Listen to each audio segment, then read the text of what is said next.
halos 3 milyon. Lahat ng tinitirhan nyo, wala kayong ambag sa renta. Kahit dito 1 buong taon, bayad ko kaagad. Renovate sa mga bahay natin bago ako din. Pag kinulang si ate doon sa gusto niyang mangyari, sibigay ako. Kuryente, tubig, lahat ako. Kaya gusto ko maintindihan, pati pa sa pagkain ako. Kasi parang napansin ko lang walang kusa. Wala talagang kusa magbigay sa akin dito sa bahay. Like, parang naaalarma lang ako kasi nagbigay ako ng 6K. Tapos, pagkabili ko ng 6K, hindi pa siya para sa akin, para sa lahat pa din. Parang nakaka-alarma lang kasi, papi. Kaya kumikita, hindi nga ako sa pera niyo. Hindi ako nanalo sa pera niyo. Kahit si Ate Marie, tigilan, may mga pinromote sila ngayon, ganito, ganyan, ganito, alam ko pumasok sa kanilang pera. Si Papi kasi hindi nagsasabi sa'yo ng pera pumapasok yan. Sabi ko, totoo naman. Hindi nagsasabi sa akin si pera kung may si Papi. Nagsasabi ka ba? Nagsasabi siya pag gusto niya may ipon siya, may ganyan. Pero ang point ko, bakit pag ako, pwede akong maubos sa inyo? Bakit pag kayo hindi pwede?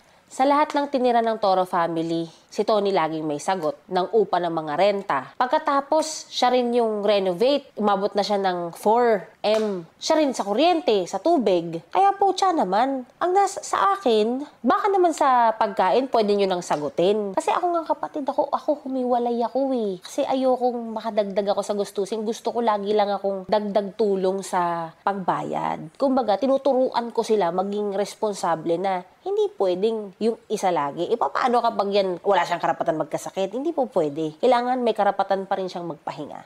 Ayoko mag-obliga, pero baka pwede may kusa naman.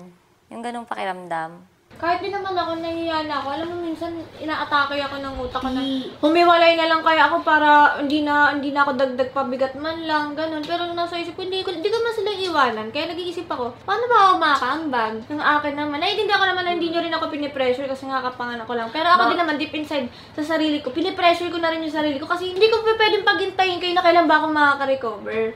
Nga kan din sa ngayon, nag-isipag din naman ako kahit pa paano, paano ba ako makakaipon ng pera para ipapangambag din ako sa inyo. Lalo na eto, malapit na matapos ng kusina. Yun nga, sa pagkain nga. Yun na yung pinaka magiging ambag ko dito sa buong bahay. Yun nga, sabi ko, ate si Papi nga ko na-stress. Nagpapatabayan ng sobra. Kasi nga gusto niya magpa-section, etc. and so on. Alam mo na. Sabi ko, one at a time. Kung sa pagkain sila, kausapin mo. Kasi parang bigla ako nahihiya. Parang bigla ako nahihiya. Sila ba dapat yung sasagot ng pagkain o ako pa rin? Kaya ako ba talaga? Ako ba? Gusto ko maano kasi sa totoo lang pa yun. Masakit sa akin yun. Dahil lang sa napaka na yun, kumbaga, titignan mo na yung kabuuan. Dahil sa pagiging insensitive na nagdesisyon ka, na yung pera ng pinaghirapan niya, kahit sa 6K yun na, ginastos mo na, nagdesisyon ka para, it says it all eh. Doon malalaman tang inagano ka nakakapal. Na-appreciate ko naman na si Pai yung tumakbo sa parang supermarket para bumili para sa akin. Pero nagsulatan talaga ako pag-isip ko kayo ng umaga, sabi ko, mamon ulit. Pagtingin ko, wala na. So 6K ko, isang barot lang ng mamon. Kaya naano ako, sabi ko, ano ba? Parang, guys, ako naman lahat So, sa totoo lang kung meron nga kang gagastusin, sa totoo lang sa bahay, para sa inyo, hindi para sa akin eh.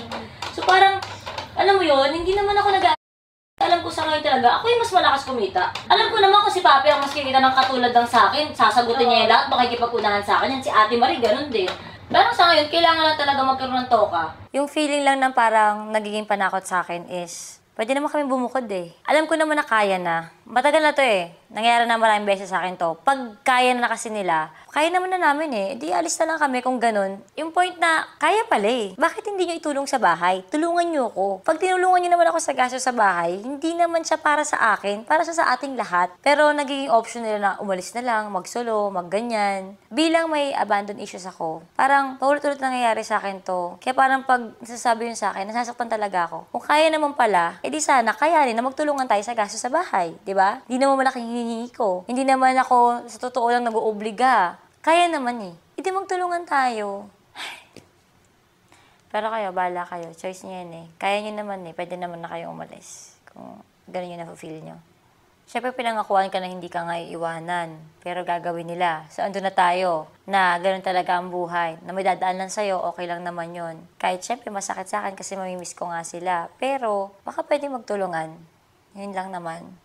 Next time pa even the smallest things, kasi dun yun minsan nasusubukan eh. Huwag ka magde-decide para sa pera ng ibang tao. Lalo na, kahit alam mo na, kunyari nakakagaan sa buhay, huwag ikaw magde-decide. Kasi what more kapag malalaki. Kaya, huwag mong gagawin. Maging sensitive ka. Kapag alam mo naman sobra-sobra na yung natatanggap or blessed, dun makikita sa 20 pesos, sa 10 piso, or kahit sa 5K o 1,000 or ano, kahit ano pang halaga, wag.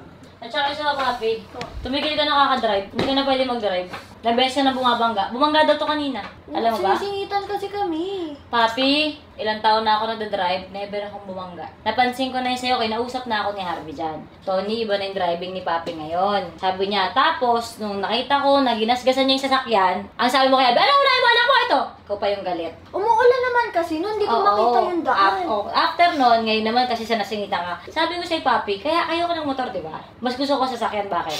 Kasi nga, kahit anong pag-iingat mo, yung mga tao sa labas, hindi nag-iingat. Kaya ikaw dapat nakadoble ingat ka. Ayoko sanang isipin, Papi, na ako never ko pong nagasgasan ng tuson.